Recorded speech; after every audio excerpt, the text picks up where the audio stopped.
अस्सलामुअलैकुम। अक्सर आप लोगों ने देखा होगा कि कुछ सीड ग्रो नहीं कर पाते प्रॉपर, या आपने कभी देखा होगा कोई आपने कोशिश करी सीड ग्रो करने की लेकिन वो ग्रो नहीं कर पा रहा।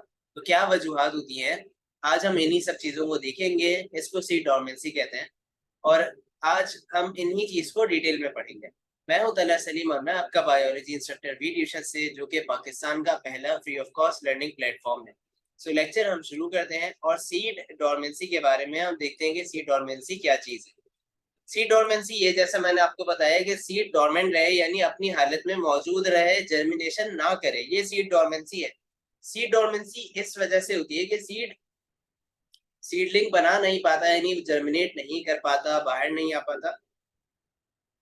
उर्दू में जिसके लिए एक लफ्ज यूज होता है, जैसे कहते हैं कि बीज फूट नहीं पाता।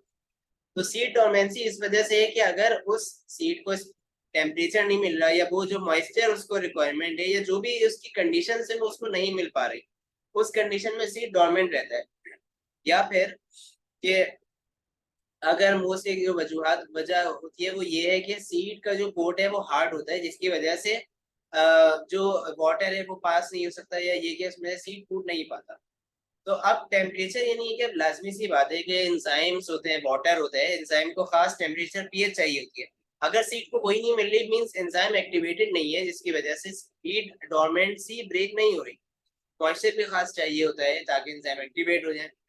इसके अलावा कुछ ऐसे प्लांट्स भी होते हैं जैसे डेजर्ट्स में। तो डेजर्ट्स में जो कुछ ऐसे प्लांट्स मौजूद है, उनके सीड को ग्रो नहीं करते क्योंकि उनको उतनी वाटर की रिक्वायरमेंट जितनी चाहिए वो नहीं होती। तो वो जब वाटर रेनफॉल होती है तो वो फिर अचानक ग्रो करना शुरू कर जाता है। अब सीड डोरमेंसी को कैसे ब्रेक कर सकते हैं हम? तो कुछ टेक्निक्स हैं जैसे स्कैरिफिकेशन, स्ट्रेटिफिकेशन।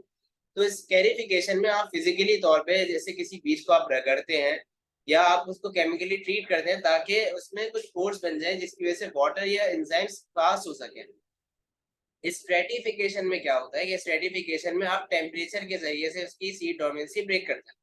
और तीसरी टेक्निक ये है क्या, सोकिंग इन वाटर। अब आप ये सोच रहे होंगे कि पानी में सोक करने से किस तरीके से सीड डोरमेंसी ब्रेक हो जाएगी, क्योंकि अभी तो मैंने कहा कि सीड कोट इतना हार्ड है, वो कुछ ऐसी कंडीशंस के पानी नहीं जा पा रहा। तो अब क्या है कि अगर आप किसी चीज को पानी में ज्यादा देर तक छोड़ देते हैं तो क्या होता है, वो चीज नरम पड़ जाती है। तो इसी तरह जब सीड का कोट नरम होगा तो उसमें से फिर पानी आसानी से पास हो सकता है। इस तरीके से सीड डोरमेंसी ब्रेक हो सकती है और जर्मिनेशन इंप्रूव हो सकती है।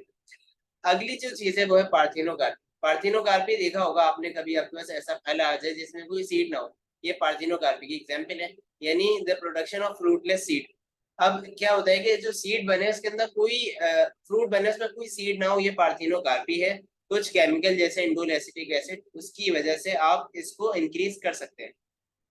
जर्मिनेशन क्या होता है कि अब फर्टिलाइजेशन हो गई, पहले पॉलिनेशन हुई, फर्टिलाइजेशन हुई, अब सीड को जर्मिनेट होना है यानी उसमें से बाहर आना है और एक सीडलिंग बनाना है, इसको कहते हैं जर्मिनेशन। जर्मिनेशन की तीन टाइप्स है, एपिजियल, hypogeal and viviparous germination. AP कहते हैं ऊपर को, हाइपो कहते हैं बिलो को। तो एपीजियल जर्मिनेशन यानी ऐसी जर्मिनेशन जो सॉइल से अबव यानी अबव दी सॉइल यानी सॉइल के ऊपर हो, ये कहलाती है एपीजियल जर्मिनेशन। जैसे इसकी एग्जांपल में कैस्टर ऑयल सीड आ गया। हाइपोजियल जर्मिनेशन यानी ऐसी जर्मिनेशन जो बिलो द सॉइल है। तो इस कंडीशन में कॉटिलेडॉन जो होता है, यानी जो फ्लैशी पार्ट था, जो फूड रिजर्व मटेरियल था, वो सॉइल के नीचे ही रहता है, जबकि सीडलिंग ग्रो करके ऊपर आ जाता है। इसे कहते हैं हाइपोजियल जर्मिनेशन। ये है हाइपोजियल जर्मिनेशन। और तीसरी होती है कंडीशन विविपेरस जर्मिनेशन। अब विविपेरस जर्मिनेशन में क्या कंडीशन है कि विविपेरस में जो ट्री है या कोई प्लांट है उसमें जो सीड लगे हुए वो लगे लगे सीड जर्मिनेट कर जाए, यानी उसमें रूट वगैरह ग्रो करना शुरू हो जाए। और वो सीड या जो भी अभी जर्मिनेशन हो रही है जिस सीड में, वो प्लांट में जब तक अटैच रहे, जब तक वो खुद इस काबिल ना हो जाए कि वो एक प्रॉपर प्लांट या सीडलिंग ग्रो कर पाए, तो वो सीडलिंग उसमें ग्रो होता रहेगा और नरिशमेंट लेता रहेगा फ्रॉम पेरेंट। और जब वो काबिल हो जाएगा तो वो डिटैच हो जाता है पेरेंट बॉडी से, और उसके बाद सॉइल पे अटैच होके एक नया प्लांट फॉर्म कर देता है। इसको कहते हैं बीबी पेरस जर्मिनेशन, जिसकी एग्जांपल है राइजोफोरा। यहाँ पर लेक्चर खत्म होता है। अगर आपको कोई भी क्वेरी हो या कोई भी सवाल आपको मुझसे पूछने हो तो आप व्हाट्सएप कम्युनिटी पर मुझसे पूछ सकते हैं।